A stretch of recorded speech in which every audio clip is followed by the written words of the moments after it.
네, 형제님 안녕하십니까? 네, 뮤트를 해놓으셔서 창세기 18장 19절 잠깐 한번 보겠습니다.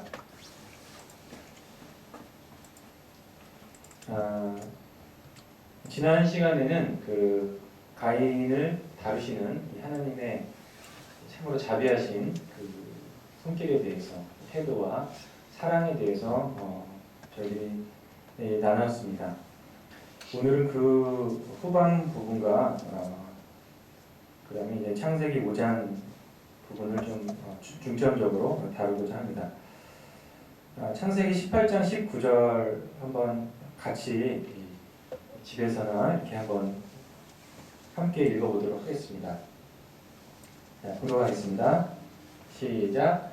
내가 그로 그 자식과 권속에게 명하여 여호와의 도를 지켜 의와 공도를 행하게 하려고 그를 택하였나니 이는 나 여호와가 아브라함에게 대하여 말한 이루려 함이라. 창세기 18장 19절 이렇게 되어 있습니다. 네, 오늘도 이렇게 줌으로 우리 각 가정들이 또 모여있는 것을 제가 보게 됩니다. 하나님께서 이 각 가정을 허락하셨다는 것이 참 어떻게 보면 또 신기한 거라고 생각이 듭니다. 이 줌 앞에서 또 이 각 가정별로 이렇게 모여 있습니다. 어떤 뭐 이웃집도 되겠지만은 뭐 이웃 간에 이렇게 모이는 것이 아니라 각 가정별로 이렇게 모여 있는데, 하나님께서 아담과 하와를 창조하시고 가정을 이제 만드셔서 이제 지금까지, 그때로부터 지금까지 이 가정이 이루어지는 것을 그것에 대한 이제 목적이 있으셨다는 것입니다. 그 원래 목적은 뭐 생육하고 번성하라, 거기로부터 이제 시작이 되지만, 이제 우리가 잘 아는 것처럼 죄가 들어와 버립니다. 그래서 그 죄가 이 가족을 이렇게 무너뜨리고 구성원들을 무너뜨리고 또 결국에는 이 하나님으로부터 멀리 떠나게 하는 그 일을 시작했습니다. 자, 그래서 하나님께서 이후에 이제 아브라함을 택하셔서 택하신 그 목적이 뭐냐라고 하실 때 공도를 명한다. 공평된 당신의 그 뜻을 이제 명한다는 것입니다. 그래서 그로 그 자식과 권속, 권속이란 말이 식구란 뜻이거든요. 우리 한국 말로는 이제 식구들에게 명해서 여호와의 도를 지켜 의와 공도를 행하게 된다. 이것이 이제 목적이었다고 이렇게 말씀하신 것입니다. 그래서 세상에서는 그런 개념이 별로 없습니다. 왜 결혼해서 사냐? 그냥 결혼해서 사랑하니까 결혼하고 자식 낳고 행복하게 잘 살지라고 하는 그 정도의 더 큰 다른 게 있나요? 그 정도로 제가 이제 듣고 산 것 같습니다. 그런데 하나님께서는 단순하게 그리스도인 가정을 부르셔서 하신 것은 그로 말미암는, 역시 우리도 이제 형제자매를 사랑해서 또 이제 사랑의 열매인 또 아이들을 갖고 또 이렇게 행복하게 살아가는 것이 또 목적이기도 하지만은, 역시 이 아브라함에게 주신 이 말씀, 여호와의 도를 지켜서 의와 공도를 행하는 것, 그렇게 함으로써 경건한 자녀들, 구원받은 자녀들이 계속해서 늘어나서 이 세상을 채우게 되는 것, 그것이 바로 하나님의 뜻이었다라고 그렇게 생각을 합니다. 그래서 이것은 사실은 아담과 하와 때로부터 마지막 최후의 그 가족에게도 해당되는 부분이었다라고 생각이 듭니다. 자, 그래서 우리는 이 관점에서 가족들을 영위하고, 그 다음에 이제 가장은 가장의 그 책임을 다하고, 또 어머니는 또 어머니의 그 책임을 다해서 이렇게 가정이 이루어지도록 해야 된다라고 하는 분명한 의무가 있습니다. 이것이 제대로 되어가지 않을 때 사실 우리가 하나님께서 또한 역시 의도치 아니한 그런 어려움들을 저희들이 당할 수밖에 없습니다. 그런데 안타깝게도 창세기 이제 4장을 보게 되면은 그것이 제대로 잘 되지 않았고 또 굉장히 비극으로 끝납니다.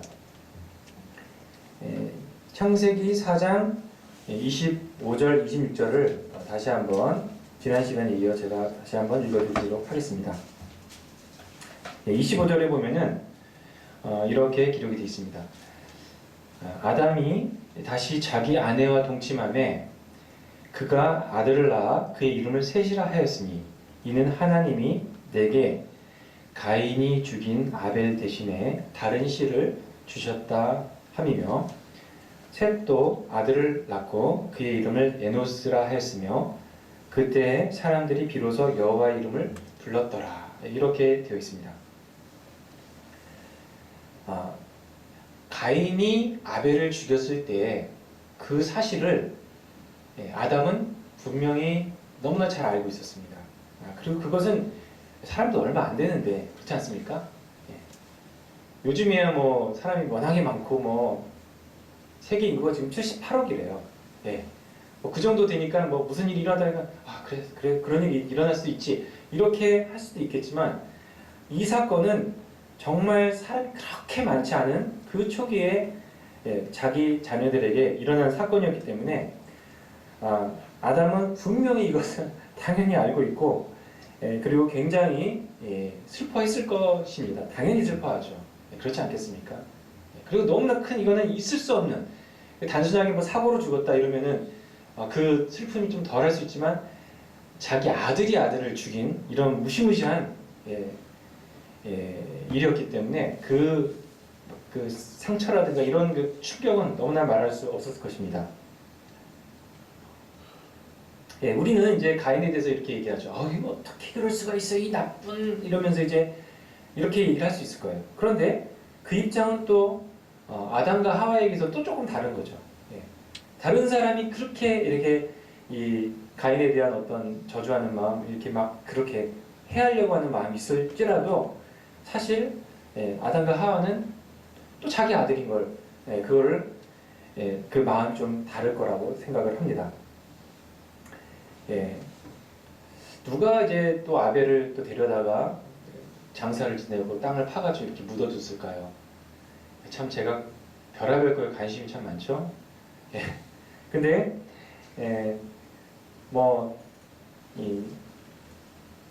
그런 이 아담 가정의 그 문제에 대해서도 참 이제 문제를 많이 느끼지만 제 자신만 해도 제 주변에 참 정리되지 않은 부분들이 참 많습니다.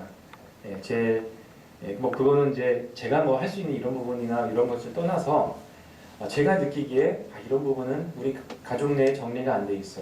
이런 부분은 또 다른 저의 그 형제, 친형제 자매와의 또 이런 문제가 또 이렇게 있어. 그리고 또 친족들 간에 이런 문제도 있고 또 이런 문제도 있고 참 그런 사실 어떻게 생각하면은 산재한 문제들이 있습니다. 그래서 그것이 좋든지 나쁘든지 간에 어떤 그런 정리되지 않은 이런 문제들이 참 많이 있습니다. 그래서 물론 아담과 하와는 그거보다 훨씬 더 제가 가지고 있는 그런 어려움보다 힘든 어려움을 겪어야만 했지만 우리의 삶도 그렇게 다른 것 같지는 않습니다. 자, 그런데 왜 이 아담과 하와의 가정에 그런 어려움이 그들에게 임했을까요? 이것의 모든 근원은 바로 다 아실 것입니다. 바로 죄 때문에 그렇게 되었습니다. 하나님께서는 가인에게 네가 죄를 다스리지 않으면은 죄가 너희 문지방 앞에 웅크리고 있을 것이다. 너는 그 죄를 다스리라 이렇게 말씀하셨습니다. 그런데 가인은 그 치밀어 오르는 그 분노로 인해서 그 죄를 다스리지 못했습니다. 그리고 죄를 짓게 되었습니다. 죄를 지었다고 하는 것은 그가 죄의 노예가 되었다라고 하는 죄의 종이 되었다라고 하는 것을 분명히 보여줍니다. 지금도 죄는 어떤 인격체처럼 우리 가운데서 역사를 합니다. 들러붙어가지고 정말 어떤 내가 이제 무슨 일을 당할 때 좋지 못한 일을 당할 때 바로바로 튀어나와서 내 어떤 생각과 마음을 지배하려고 노력을 합니다. 그런 순간에 주님의 은혜로 우리가 이길 수 있죠.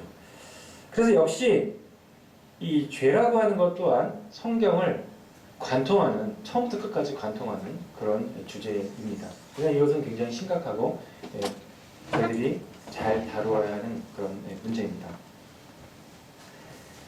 그래서 이 가정에 대한 이 부분이 성경의 처음부터 끝까지 이렇게 이 하나의 그 흐름을 이어가는 이 축입니다. 실패한 가정으로 출발해서 우리 주님은 완벽한 당신의 이 하나님의 자녀들에 의한 어마어마한 이 거듭난 자녀들로 하나님께서는 완성을 이루십니다. 그래서 역시 이제 성경에서도 보면은 어떤 그 패턴이 있습니다. 이 어떤 패턴이냐면은 처음에 아주 좋게 시작을 해요. 하나님으로부터 아주 좋게 시작했다가 죄가 들어옵니다. 그래서 막 엎어지고 넘어지고 그렇게 돼요. 근데 또 다시 주님의 은혜로 회복이 됩니다. 이것이 또 그 삶에서 반복이 됩니다. 그리고 이제 그런 것이 개인에게서도 반복이 되고 또 이 나라에게서도 반복이 됩니다. 이스라엘도 그랬죠. 너무나 좋고 이제 관계에서 했다가 또 죄가 들어와서 또 넘어지고 또 울며 불며 살려주세요 해서 은혜로 다시 회복이 되고 또 이제 범죄하고 이게 아주 잘 나오지 않습니까? 국가적으로도 마찬가지고 또 전 세계적으로도 마찬가지입니다. 그래서 전체적인 어떤 흐름을 보면은 조금 있다가 다음 장에는 이제 이 하나님으로부터 너무나 좋게 시작하지만 좋았더라, 보시기에 좋았더라는 것이 어디입니까? 노아의 홍수 때 완전히 또 이렇게 절멸을 당하고 또 좋게 시작을 했지만은 앞으로 이 세상은 불사름을 당할 것이라고 말씀이 기록이 되어 있습니다. 그래서 이 모든 이 안 좋은 흐름과 패턴의 그 이유는 무엇이냐? 바로 죄 때문이라고 하는 것을 저희들이 알고 있습니다. 그런데 우리 성도들은 너무나 또한 그 해답을 잘 알고 있습니다. 거기에 대한 해답으로 제가 요한 1서 3장 말씀을 한 곳에 읽어드리겠습니다. 요한 1서 3장 5절입니다. 5절에 보시면은 이렇게 기록이 되어 있습니다. 요한 1서 3장 5절에 그가 우리 죄를 없애시려고 나타나신 것을 너희가 아나니 그에게는 죄가 없느니라. 그가 우리 죄를 없애려고 나타나신 것을 너희가 아나니. 그래서 우리가 이 주님께서 오늘도 저희들의 이 믿음의 근원 되시고 우리의 그 기초가 되는 이 만찬상을 앞에 두고 주님을 기념했습니다. 우리 주님께서는 이 모든 인간의 문제의 핵심인 죄를 없애려 오셨고 십자가에서 그것을 완전히 도말해 버리셨습니다. 얼마나 이 놀라운 이 주님의 그 은혜와 사랑인지 모르겠습니다. 그러면 이 아담 가정의 회복은 어떻게 일어났을까? 성경에는 정확하게 그것을 구절구절 명시하지 않았지만은 추측을 해볼 수는 있다라고 생각이 듭니다. 그래서 제가 읽어드렸던 이 아담의 고백, 셋을 주셨을 때 하나님이 내게 가인이 죽인 아벨 대신에 다른 씨를 주셨다. 이렇게 이 가인의 죄에 대해서 정확하게 이제 알게 해주셨고, 그런데 하나님께서 그의 정말 그 상한 마음을 아기를 주심으로써 이제 아기가 태어나는 것이 하나님의 그 손에 속한 것인데 아기를 주심으로써 그가 은혜로 회복되는 이것을 아담이 경험을 했다고 생각이 듭니다. 그리고 그 셋이 아들을 낳았는데 셋이 낳은 그 아들의 이름은 에노스입니다. 그 에노스라고 하는 그 뜻은 지난 시간에 제가 말씀드렸지만 죽을 수밖에 없는 사람이라고 말을 합니다. 그래서 이 에노스라고 하는 이 말은 내가 하나님 앞에 정말 연약하다. 하나님은 영원하시되 우리 인간은 죽을 수밖에 없어. 나는 곧 죽게 돼. 흙으로 돌아가게 돼. 이것은 인간이 자기 자신의 이 연약함을 고백하는, 우리가 죄 때문에 죽을 수밖에 없어. 이 하나님께서 그 아담에게 하신 말씀, 너는 흙으로 돌아갈 것이다. 너는 죽는다. 라고 하는 그것을 그 이름에 새긴 이름이라고 생각이 듭니다. 그래서 저는 이 부분에서 아담과 또 셋이 주님 앞에 온전히 나와 그 가인으로부터 받았던 그런 그 범죄로부터 받았던 그 충격에서 그 온전한 그 회개를 했다는 생각이 듭니다. 자, 이 온전한 이 가슴이 찢어지는 이 회개는 성경에서 흔히 할례로 비유가 되어 있습니다. 그래서 아브라함에게 처음에 그 할례 예식을 주셨는데 그건 정말 고통스러운 것 아니겠습니까? 그냥 표피를 그냥 남자의 그 표피를 이렇게 찢어내는 거죠. 물론 이제 그 여호수아서에 보면은 그 할례를 받을 때 사용했던 게 부싯돌을 사용했습니다. 그래서 저는 부싯돌을 그거는 이게 막 두 개를 막 이렇게 겹치면은 불꽃이 나오는 그런 돌 아니야? 하나님 너무 잔인하지? 어떻게 그거를 이렇게 하셨지? 근데 이제 조금 더 찾아보니까 이 부싯돌은 그 당시에 가질 수 있을 가장 날카로운 뭐랄까요, 수술용 그 도구였다고 합니다. 그래서 아주 굉장히 그 날이 날카롭게 만들 수 있고, 그걸 뭐라 그러죠? 이제 유리, 아주 얇은 그 유리 그런 거 있지 않습니까? 유리판 같이 그렇게 이제 만들 수 있는 게 이제 이 부싯돌이라고 합니다. 그래서 그렇게 이제 할례를 했죠. 그래서 이 할례는 너희는 할례를 받지 말고 마음에 가죽을 벗기라고, 가죽을 자르라고 말씀에 이제 기록이 돼 있고, 할례는 마음에 할지라 이렇게 로마서 말씀에 기록이 돼 있습니다. 그래서 이 마음을 찢으면 하나님 앞에, 이 죄 앞에 정말 나약하고 어떻게 할 수 없습니다. 이 죄의 이 중압감, 그리고 이 죄의 운명에 대해서 우리 인간은 정말 할 수 없습니다라고 하는 것을 고백하면서 나온 것이 바로 셋과 그 다음에 에노스, 특별히 에노스의 이름이었다고 이렇게 생각이 듭니다. 자, 그래서 그제서야 그들이 하나님을, 특별히 여호와 하나님의 이름을 불렀습니다. 이렇게 생각이 듭니다. 이 이름을 부른다고 하는 것은 정말 그 개인적인 관계를 말을 한 것입니다. 누가 나의 이름을 부를 수 있겠습니까? 사회에서 길 가는데 제 이름을 부르면 굉장히 겁이 날 것 같습니다. 김상용 씨 이러면 예?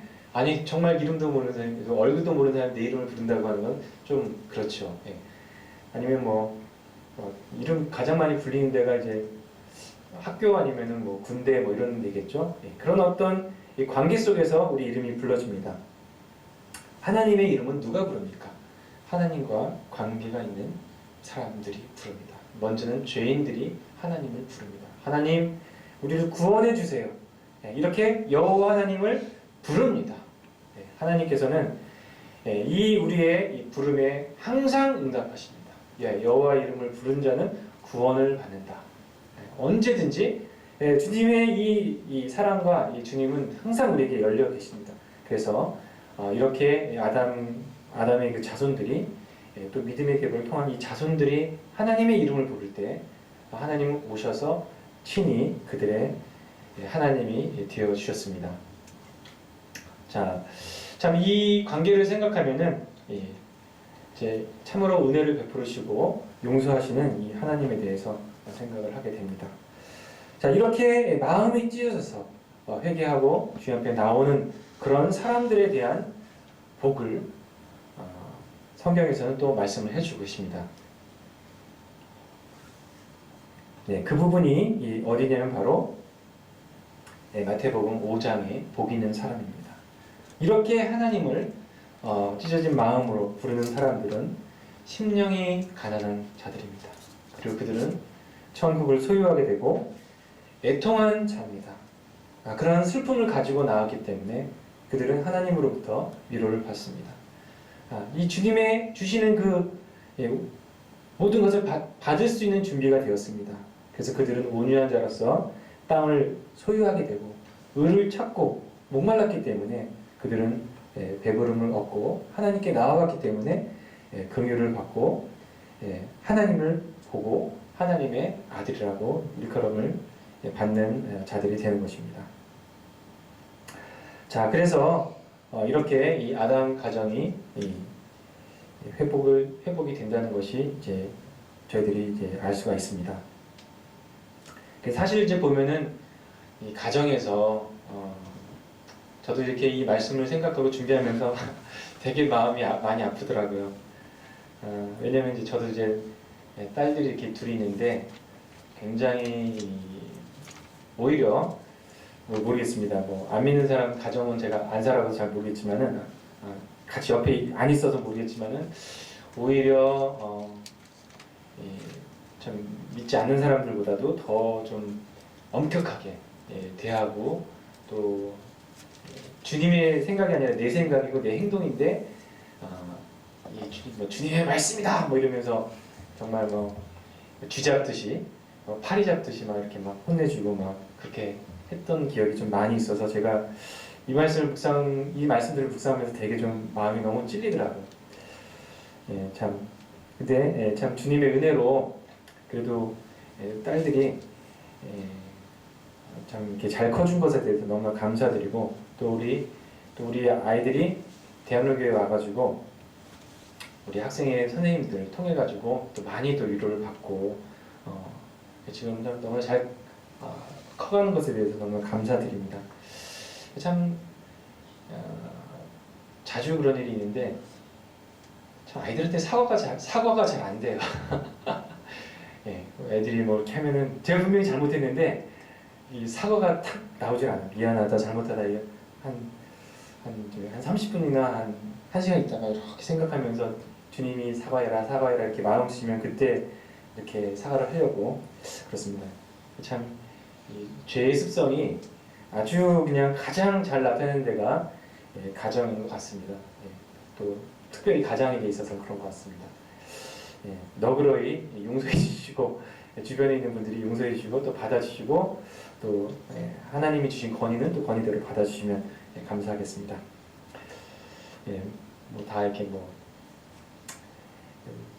뭐라 그러죠? 저희 표현을 제가 잊어버렸습니다. 넘어가겠습니다.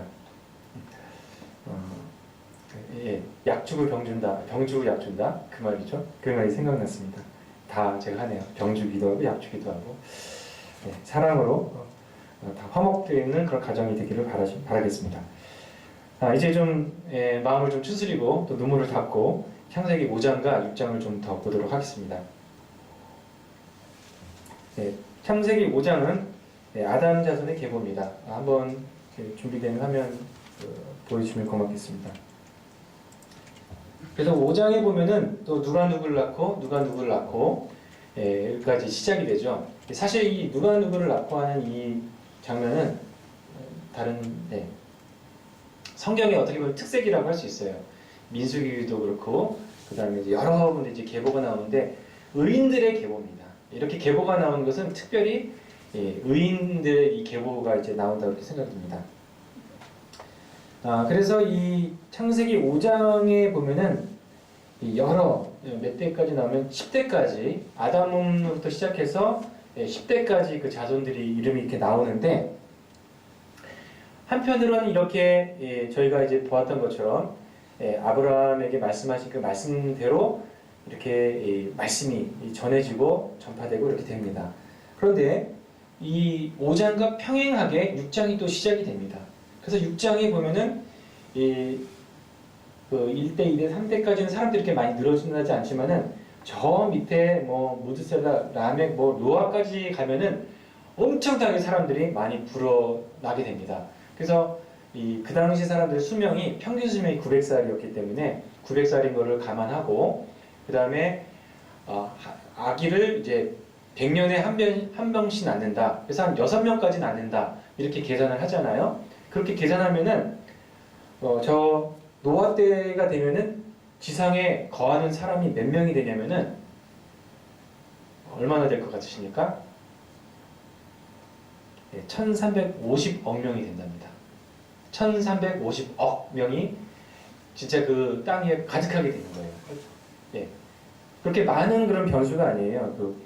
한 가정이 또 이렇게 있고 100년에 아기를 한 명씩 해서 6명 낳고 900살까지 산다. 이렇게 하면 수학적으로 계산을 하면은 나이도 다 나오기 때문에 그 정도의 인원이 차는데 거기에 또 죄가 더해집니다. 그래서 정말 폐악이 가득하게 되는 것이 바로 저 때의 상황인데, 그래서 6장에서 그 내용들이 이렇게 나오죠. 그런데 한편으로 이 5장에서는 아담이, 저는 이제 아까 이제 그 4절 5절에 이렇게 보면은 정말 그 철저한 회개로 하나님께 나와서 이 여호와를 부르고 계속해서 찾을 수밖에 없는 그런 의인의 가정이 진행이 된다고 생각을 합니다. 그래서 이제 5장에 보면은 아주 특별한 그런 그들의 믿음에 대해서 볼 수 있는 구절이 나오는데, 에녹에 대해서 나옵니다. 그래서 에녹에 대해서 뭐라고 하냐면은 5장 22절에 보면은 무드셀라를 낳은 후 300년을 하나님과 동행하며 자녀들을 낳았으며, 24절에 에녹이 하나님과 동행하더니 하나님이 그를 데려가심으로 세상에 있지 아니하더라, 이렇게 되어 있습니다. 그래서 이 5장에 나와 있는 그 이름의 뜻을 이렇게 보게 되면은 아담이란 그 뜻은 인류, 사람이라고 하는 뜻이고, 셋은 우리가 본 것처럼 대신하다, 대체, 대신하다. 이 대신하는 거, 첫째 아담을 대신하는 거, 이것은 무엇이 또 대신합니까? 누가 대신합니까? 둘째 아담이 대신하시죠. 우리 인간이 할 수 없는 그것을 예수님께서 대신하여 죽으신, 얼마나 성경에 많이 나오는 그런 말씀입니까? 에노스는 죽게 된다. 결국 죽을 수밖에 없는 우리 인간이야. 개난, 소유라고 하는데 이 부분은 이제 하나님의 소유라는 것이라고 생각이 듭니다. 이름이 또 개난의 아들이 마하랄렐인데 엘자 들어가면은 하나님이라는 뜻이라는 거 저희도 잘 알고 있지 않습니까? 주를 찬양하다라는 이 뜻입니다. 야렛이라고 하는 것은 저는 이제 후손이라고 썼는데 또 동사로 돼 있어요. 내려온다는 뜻입니다. 뭐가 내려올까요? 하나님이 내려오실 것이다라는 그 의미라고 보여집니다. 또는 이제 후손이 태어날 것이다. 그 창세기 3장 15절에 말씀하신 여인의 후손에 대한 이 말씀을 할 수 있겠죠. 에녹은 헌신된 이라는, 누구에게 바쳐지다라는 이런 의미거든요. 그래서 그의 인생은 정말 하나님께 헌신된 인생으로 300년간 이제 하나님과 동행한 삶이었습니다. 이 얼마나 참 아름다운 이름이지 않습니까? 누가 저에 대해서 그는 제 묘비에다가 그는 하나님과 함께 동행했다. 최고의 영광일 것입니다. 그렇게 살았으면 정말 실질적인 영광이고요. 그렇지 않겠습니까? 그 다음에 무드셀라라는 이 뜻은 투창잡이, 제가 좀 번역하기 좀 어려운데 Man of Dart 또 Man of Javelin, 그러니까 창을 잘 쓰는 사람 이런 것인데, 또는 이제 다른 의미는 죽음을 보내신다 이런 뜻이라는 거예요. 그러니까 이 뭐냐면은 심판을 하신다는 것입니다. 그래서 하나님께서 인간에게 인간을 이제 심판을 하신다라는 그 의미라고 보여집니다. 그래서 이제 그리고 이제 라멕은 이제 낮춤을 당하다라는 이런 뜻이라고 하는데, 그래서 에녹 같은 경우는 잠잠한 것이 아니었거든요. 그래서 유다서 말씀에 보면은 이 에녹에 대해서 저희들이 이제 지난 시간에 이제 그 유다서를 잠깐 이제 관련된 그 말씀들을 이렇게 배웠었는데, 유다서에 보면은 에녹의 말이 이제 기록이 되어 있거든요. 이제 뭐라고 그러냐면은 보라, 주께서 그 수만의 거룩한 자와 함께 임하셨나니 이는 무사람을 심판하사 모든 경건하지 않은 자와 또 경건하지 않게 행한 모든 경건하지 않은 일과 또 경건하지 않은 죄인들이 주를 거슬러 한 모든 완악한 말로 말미암아 그들을 정죄하려 하심이니라. 이렇게 에녹이 말을 했다는 거예요. 에녹이 그냥 잠잠하고 이제 동행만 한 것이 아니라 사람들에게 메시지를 전한 겁니다. 경건하지 아니한 너희들을 하나님이 심판하실 것이다 라고 계속해서 말을 해왔다는 것입니다. 그래서 그를 이제 하나님이 이제 데려가셨죠. 그럼 뭐 여기에 정확하게 나오진 않지만 뭐 이럴 수도 있는 것 같아요. 그렇게 사람들한테 막 말을 하고 그러니까 사람들이 에녹을 막 죽이려고 하는 거예요. 이건 제 상상입니다. 그렇게 죽이려고 할 때 하나님이 그를 싹 그냥 하늘나라로 데려가시는, 또 그런 것도 유추할 수 있지 않을까 이렇게 생각이 듭니다. 그래서 이 5장에 나오는 이 아담의 이 후손의 이 자녀들은 그냥 세상에 묻혀가지고 그렇게 살아간 것이 아니라 정말 하나님을 전파하고 하나님에 대한 그 믿음을 지키며 보존되고 살아갔었던 그런 분들이라고 생각이 듭니다. 그것은 우리에게 어떤 교훈을 줍니까? 우리도 역시 그와 같은 동일한 의무와 책임을 가진 자들이다. 처음에 제가 말씀드렸던 이 아브라함은 그 자식들에게 의와 공도를 지켜 행하라 하신 말씀, 어서 많이 또 듣던 말씀 아닙니까? 바로 우리 주님께서 볼지어다 내가 세상 끝날까지 너희와 함께 항상 있을 것이야 이렇게 말씀하시면서 모든 족속에 복음 전하고 침례를 주고 내가 그들에게 가르친 모든 것을 가르쳐 지키게 하라 이렇게 이제 말씀하셨습니다. 그 말씀의 의무가 역시 저희들에게 있지 않습니까? 그래서 이 5장에 나와 있는 이 아담의 이 후손들의 계보는 바로 그들의 그 죄와의 그 투쟁을 보여준다라고 이렇게 생각이 듭니다. 그리고 이제 라멕의 경우는 뭐라고 얘기했냐면은 이 라멕이 이렇게 얘기했습니다. 노아를 낳으면서 이름을 노아라 하여 이르되 여호와께서는 땅을 저주하심으로 수고롭게 일하는 우리를 이 아들이 아니하리라 하였더라. 수고롭게 일하는 이 아들을 이 아들이 아니하리라 이렇게 해서 노아라고 하는 이 뜻은 위로하다라고 하는 뜻입니다. 참 라멕이라고 하는 뜻은 이제 낮춤을 당하다 이런 뜻인데 이 라멕의 고백과 굉장히 좀 일치하는 것 같습니다. 우리는 오래 살면 되게 좋을 것 같다고 생각하지 않습니까? 오래 건강하게 살면. 그런데 라멕이 거의 뭐 777세를 살았다고 하네요. 777년 동안 일을 하고 계속 일을 하고 한다는 게 얼마나 이제는 좀 지루하게 느껴졌을 거라는 생각이 듭니다. 뭐 정말 이렇게 오래 산다고 해서 또 좋은 것은 아닌 것 같습니다. 그래서 이제 노아의 족보를 한번 좀 PPT 부탁드립니다. 족보를 이렇게 보게 되면은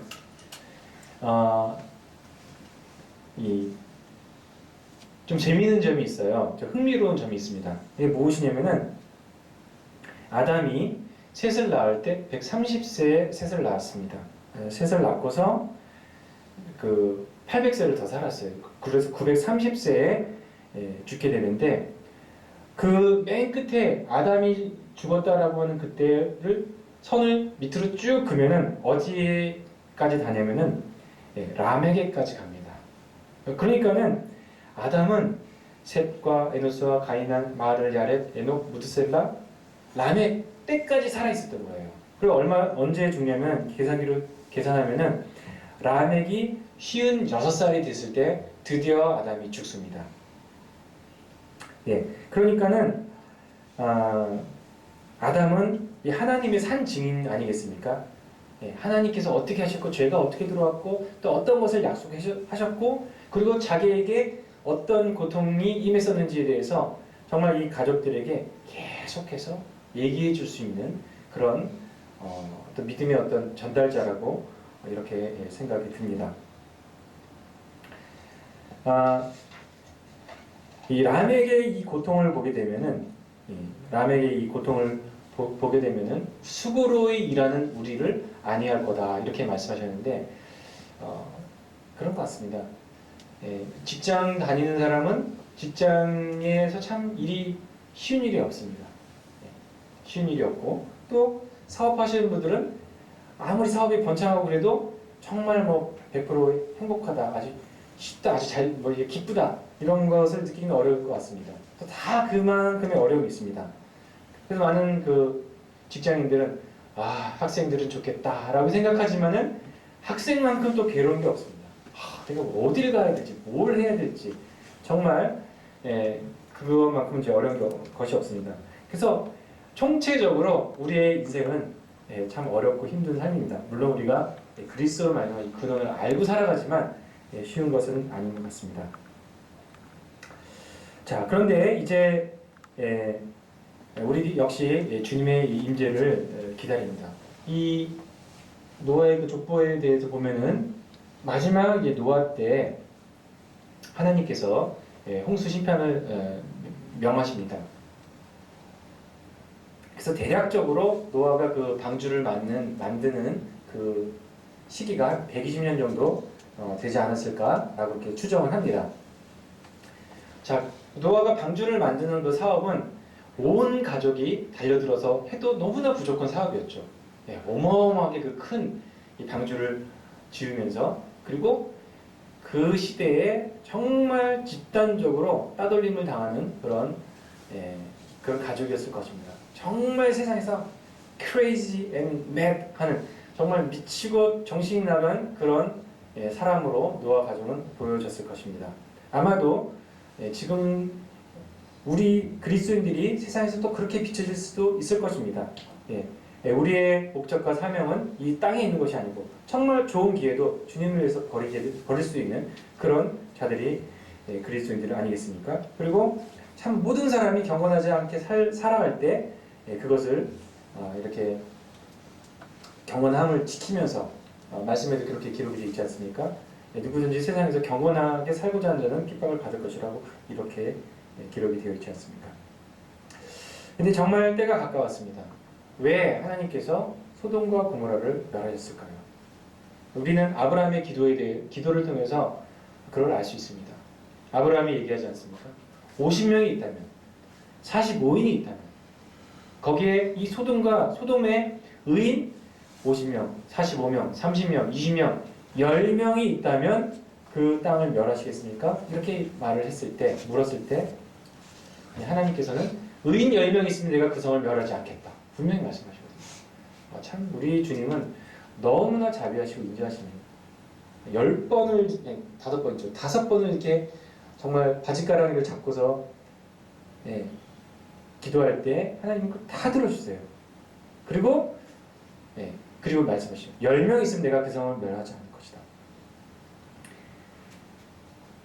저때 정말 수억의 사람이 살고 있었는데 점점 살면서 더 악해지는 거예요. 개선이 안 되는 겁니다. 하나님께서 조금이라도 개선이 될 수 있다라고 하면은 멸하시지 않는 거죠. 그런데 이 노아의 홍수가 있기 전에 바로 라멕이 보세요. 죽습니다. 홍수 이전에. 그리고 그 무드셀라, 창을 잘 쏘는 사람, 심판을, 죽음을 보내신다라고, 그분도 홍수 이전에 바로 몇 년 전이, 거의 한 1, 2년 되는 것 같아요. 1년 전에 죽습니다.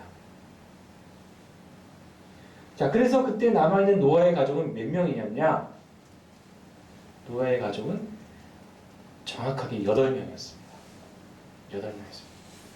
만약에 무드셀라나 라멕의 부부가 그때까지 살아있었다면, 계속 오랫동안 산다 그러면 하나님 심판을 안 하시는 것입니다. 왜냐? 10명이 채워졌잖아요. 10명이 채워졌으니까 하나님께서 심판을 하실 수가 없는 것입니다. 근데 두 부부를 데려가시고 나머지가 8명. 나머지 사람들은 계속 썩어 있는 것입니다. 그리고 의인이 생산이 안 되는 겁니다. 그때 하나님께서는 옛 세상을 물러서 완전히 쓸어 버리시는 것입니다. 그래서 지금 사실은 굉장히 심각한 때입니다. 지금 이제 우리나라도 보면은 정말 지금처럼 그 한국에서, 대한민국이라는 이 사회에서 교회라고 하는 집단이 이렇게 좀 공개적으로 모욕을 당하고 또 이렇게 되는 거는 제가 살면서 처음인 것 같아요. 처음인 것 같고, 그 다음에 이제 이 동성애 결혼이라고 하는 것도 점점 합헌을 이제 추진한다고 얘기를 합니다. 그게 어떤 의미가 있느냐?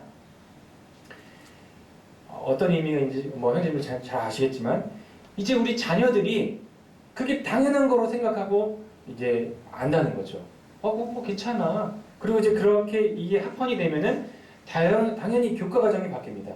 그래서 모든 그 텍스트에 교과서에 텍스트북에 뭐 가정의 다양한 유형하면서 이렇게 나오기 시작하는 겁니다. 지금도 그렇게 일부에서는 진행이 된다고 하는데 아직도 합헌이 아님에도 불구하고 그렇게 배우는 거예요. 그럼 뭐냐? 많은 사람들이 죄를 죄가 아닌 것으로 생각하고 자라난다는 것입니다. 근데 거기는 당연히 이 하나님에 대한 경외나 두려워하는 것도 없어지는 것이죠. 그러면 어떻게 됩니까? 그냥 세트로 다 그냥 지옥에 들어가게 되는 그런 무시무시한 그 지경이 지금 우리에게 너무나 가까이 다가왔다는 사실에 저도 굉장히 두려움을 이렇게 느끼게 됩니다. 그래서 제가 처음에 이제 보았던 그 말씀처럼 하나님께서 우리에게 사명을 주셨고 우리는 우리 자녀들에게 하나님 그리스도의 그 교환과 훈계로 저희들이 잘 하게 잘 이렇게 가르치고 가정을 이렇게 유지해야 되는 그런 책임이 있습니다.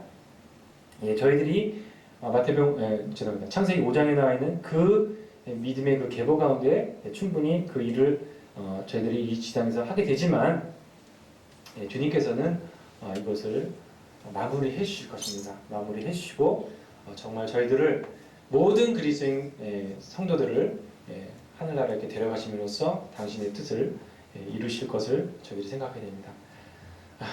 그리고 이 주님의 이 재림이라고 하는 것은 어떤 의미가 있겠습니까? 그리고 주님께서 저희를 데려간다는 게 어떤 의미가 있겠습니까? 옛날에 주일학교에서 그랬다는 거예요. 예수님이 오시면은 다 우리가 천국에 가! 그랬더니 어떤 여학생이 집에 오면서 막 슬퍼하면서 얘기를 하더래요. 엄마, 저기 예수님이 오시면 우리가 다 죽어. 너 왜 그렇게 생각하니? 우리 다 죽어야지 하늘나라 가잖아. 이렇게 얘기를 했다는 거예요. 제 말 다 이해되시겠죠? 자, 그런데 이 주님이 오신다고 하는 것은 뭐냐? 이 죽음을 저희들이 통과하지 않고 기쁨으로 주님의 나라에 들어가게 된다는 그 소식인 것입니다. 주님께서 속히 오셔서 당신의 말씀을 이루어 주시기를 고대합니다. 기도하고 마치겠습니다. 주님, 하나님께서는 이 세상을 참으로 아름답게 만드셨습니다. 그런데 죄가 들어와서 참 사단의 앞잡이가 되어 모든 그 하나님과의 좋은 관계를 무너뜨리고 망가뜨리고 회복할 수 없는 지경에 이르게 되었습니다. 모든 사람이 죄의 노예가 되었습니다.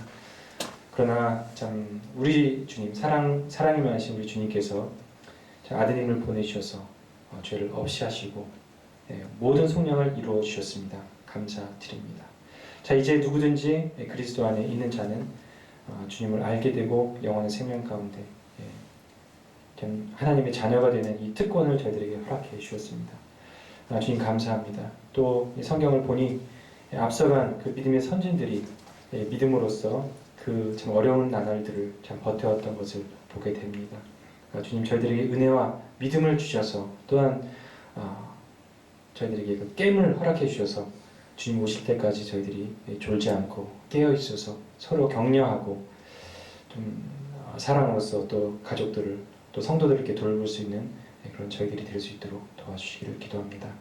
무엇보다도 주님 참 저희들이 이 거하는 이 삶이 또 쉽지 않은 삶입니다. 이러한 가운데 주님께서 속히 와주셔서 주님의 말씀을 이루시고 주님께서 또한 기뻐하시는 그러한 기쁨 가운데 저희들이 들어가게 되기를 원합니다.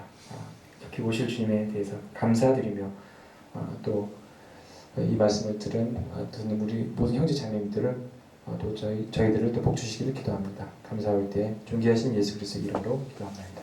아멘.